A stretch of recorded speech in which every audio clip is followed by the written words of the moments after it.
अस्सलाम वालेकुम, welcome to cook like Ayesha. आज मैं बना रही हूँ चने की दाल के पकोड़े जो कि बहुत ही खस्ता होते हैं और ये रेसिपी है इंडियन और बांग्लादेशी। तो ज़रूर ट्राई कीजिएगा इस रेसिपी को और मुझे बताइएगा कि आपको आज की रेसिपी कैसी लगी। और साथ ही आपको आज मैं सिखाऊंगी लाल चटनी जो कि बनाई है मैंने इमली और अनारदाने से, मीठी चटनी। और यहाँ पे बनाई है हरी चटनी जो कि है खट्टी और मिर्चों वाली। तो दोनों चटनियों की रेसिपी भी आज इस वीडियो में सीखिएगा मेरे से। तो चलें हम बनाते हैं आज। चने की दाल के पकोड़ों के लिए हमें जो चीज़ें चाहिए वो नोट कर लीजिए। यहाँ पे मैंने चना लिया है 1 कप, हाफ कप चना था, इसको मैंने भिगो दिया। तो ये भूलने के बाद 1 कप है। यहाँ पे एक छोटी साइज़ की प्याज है बारीक कटी हुई, 2 टेबल स्पून के करीब है हरा धनिया चॉप, 2 हरी मिर्चें हैं यहाँ पे बड़ी वाली। अगर आपको बहुत ज़्यादा स्पाइसी चाहिए तो आप बारीक वाली भी ले सकते हैं, 2 या 3। 1 टेबल स्पून है कॉर्नफ्लावर, हाफ टी स्पून है, हाफ टी से स्पून से भी कम है यहाँ पे मेरे पास सॉल्ट, और 1/4 टीस्पून है रेड चिली पाउडर, और 1 पिंच है मेरे पास हल्दी, हाफ टी स्पून है भुना हुआ ज़ीरा, और 1 टीस्पून है भुना हुआ धनिया। तो सबसे पहले ginger garlic paste half tea spoon. अब जो है हम सारी चीज़ों को पीस लेंगे। दाल हाफ टी स्पून इसमें डाल दिया मैंने जिंजर गार्लिक पेस्ट, और ये हम चले गई रेड चिली पाउडर और सॉल्ट, धनिया, ज़ीरा, ठीक है। अगर आप चाहें तो हरी मिर्चें भी इसमें डाल सकते हैं और ऊपर से भी इसको डालकर पीस सकते हैं। तो अब इन सारी चीज़ों को मैं पीस लूँगी।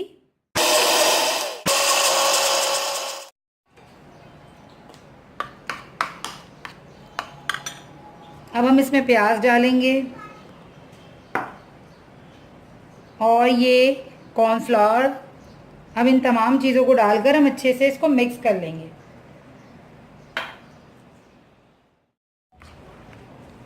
अब हम इन सबको अच्छे से मिक्स करेंगे। हमारा बैटर गाढ़ा ही होगा।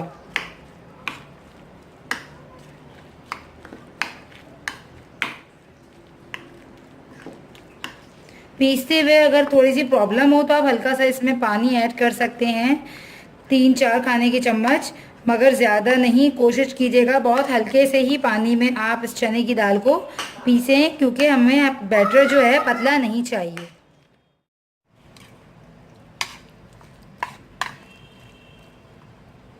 तो हम डालते हैं। अब आपने इस तरह से हाथ से थोड़ा सा चपटा कर कर इसको इस तरह डालना है, और बहुत तेज़ आंच पे इसको फ्राई नहीं करना, ताकि ये अच्छे से कुक हो जाए। स्पून से भी आप इसे डाल सकते हैं, मगर थोड़ा सा आप इसको पतला कर कर हाथ की मदद से डालेंगे तो ये अच्छे से ही डलेगा।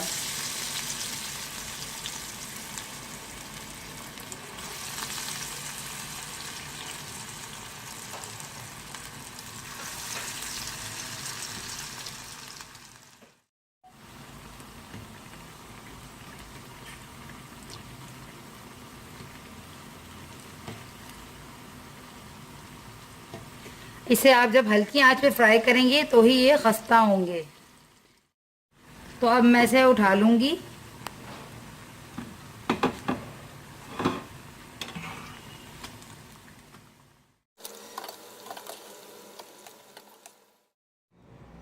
हरी चटनी बनाने के लिए जो चीज़ें हमें चाहिए, हरा धनिया है यहाँ पे मेरे पास 1 कप, आधी गड्डी है मेरे पास पुदीना, हाफ कप है मेरे पास इमली का पल्प।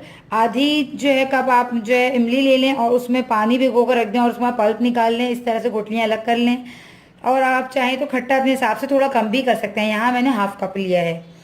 और साथ साथ मुझे जो चीज़ें चाहिए, 6 अदद चाहिए मुझे साबुत लहसुन के जवे। बड़े हैं ये साइज़ में, छोटे हो तो आप 8-10 ले लीजिएगा। 10 से 12 अदद है मेरे पास साबुत लाल मिर्चें, half tea spoon salt, half tea spoon साबुत ज़ीरा, हाफ टी स्पून कुटा हुआ धनिया, और 1 टीस्पून है मेरे पास शुगर। शुगर से बहुत ही अच्छा हल्का सा स्वीट सा टेस्ट आता है जो कि बहुत ही ज़बरदस्त लगता है। बस हमें इन सारी चीज़ों को जग में डालना है और करना है ग्राइंड। और चटनी आपकी मज़ेदार सी तैयार है, पकोड़ों के साथ सर्व कर सकते हैं। और यही चटनी आप हरी धनिया वाली इसको जो है दही बड़ों के साथ भी सर्व कर सकते हैं।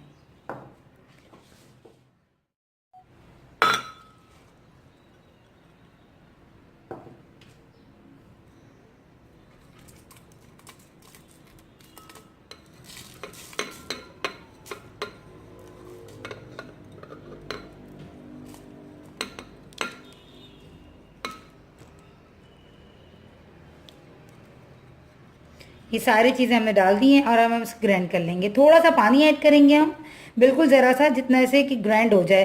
वैसे तो इमली का पल्प है इसमें, मगर फिर भी थोड़ा सा हम इसमें समझे 1/4 कप ऑयल जो है इसमें और वाटर ऐड करेंगे।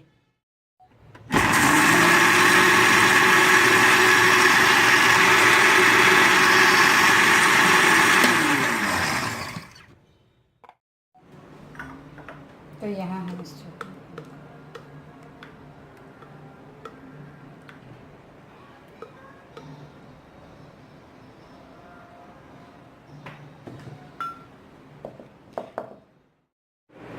हरी चटनी हमारी तैयार हो चुकी है। अब हम करते हैं इमली और अनारदाने की खट्टी मीठी चटनी तैयार।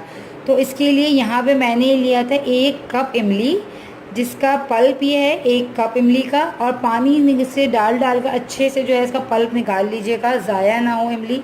और यहाँ पे 1 टेबल स्पून भर के मैंने लिया है अनारदाना। अनारदाना जो है यहाँ पे ये कुटा हुआ है इस तरह से ना। अगर आपके पास साबुत है तो आप हल्का सा कूट लें, और अगर साबुत भी डाल दें तो कोई इशू नहीं है। यहाँ पे है 2 टेबल स्पून गुड़, नॉर्मल जो हम गुड़ खाते हैं वो गुड़ है यहाँ पे। और अगर आपके पास गुड़ ना हो तो आप सिर्फ शक्कर भी डाल सकते हैं इसमें टोटल।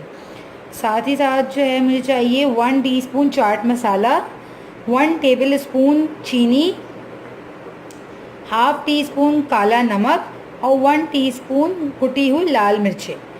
इन सारी चीज़ों को मैं एक पतीले में डालूंगी और पकाऊंगी, हल्की आंच पे कुक करूंगी।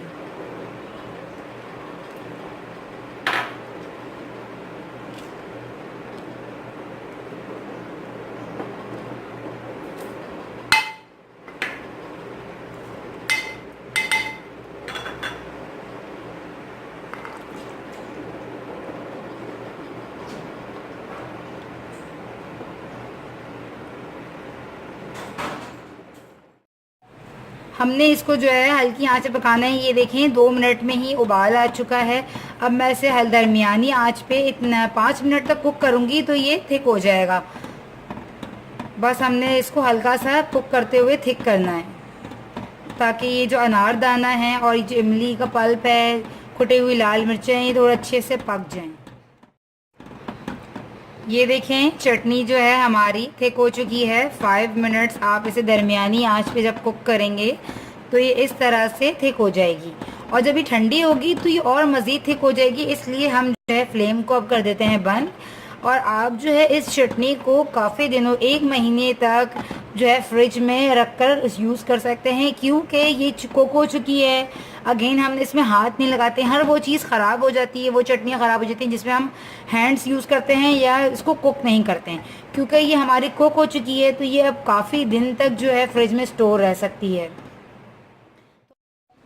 तो यहाँ पे सारे पकोड़े जो हैं फ्राई हो चुके हैं। और जो हमने ग्रीन और रेड चटनी बनाई थी इमली की खट्टी मीठी, तो वो हम आज इसके साथ सर्व करते हैं। बहुत ही ज़बरदस्त कॉम्बिनेशन है खट्टी चटनी और मिर्चों वाली चटनी के साथ पकोड़ों का। और ये पकोड़े बहुत ही खस्ता हैं। देखिए मैंने आपसे कहा था कि ये जब चटनी ठंडी होगी तो ये बिल्कुल थिक हो जाएगी, और ये देखिए बिल्कुल थिक हो गई है। अगर आप इसे फ्रिज में रखिए, जब आप फ्रिज में रखेंगे ये और थिक हो जाएगी, तो आप इसे और थोड़ा सा पतला रख सकते हैं। तो आज की रेसिपी चना दाल पकोड़ा तैयार है। उम्मीद करती हूँ ये दोनों चटनियाँ आपको बहुत अच्छी लगेंगी। ये है मिर्चों वाली चटपटी सी, और ये है हमारी अनारदाने की मीठी मीठी सी चटनी। दोनों को बनाकर आप फ्रीज़ कर लीजिए और आराम से पूरे रमज़ान एंजॉय कीजिए। तो मुझे दीजिए इजाज़त, दुआओं में याद रखिएगा। मिलते हैं नेक्स्ट वीडियो में, जब तक के लिए अल्लाह हाफ़िज़।